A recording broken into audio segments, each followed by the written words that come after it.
দুর্নীতি ও দুর্নীতিবাজদের উপর ভরসা করে না বাংলা। তাই যে দুর্নীতিবাজদের উপর ভরসা করেছিল তৃণমূল, সেই দুর্নীতিবাজরা আজ মুখ থুবড়ে পড়ল বাংলার ভোটে।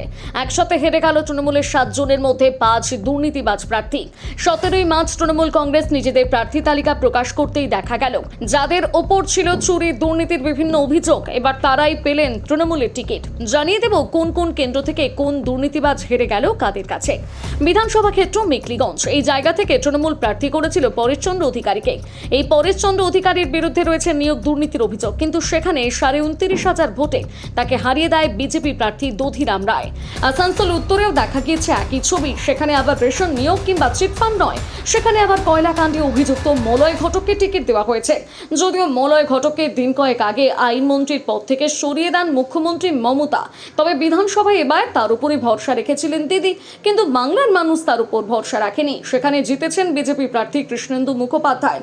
এবার চলে আসুন বিধাননগর বিধানসভা কেন্দ্রে। এই কেন্দ্রে এবার প্রার্থী করা হয়েছে সুজিত বোসকে, যার উপর রয়েছে পুরনিয়োগ দুর্নীতির অভিযোগ, কিন্তু সেখান থেকে জিতেছে বিজেপি প্রার্থী শারদদূত মুখোপাধ্যায়।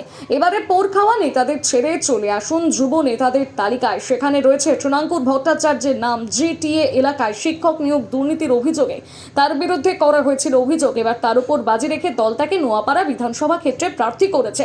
তবে এখানেও দুর্নীতির ওপর ভরসা রাখেনি বাংলার মানুষ। এখানে জিতেছে বিজেপি প্রার্থী অর্জুন সিং।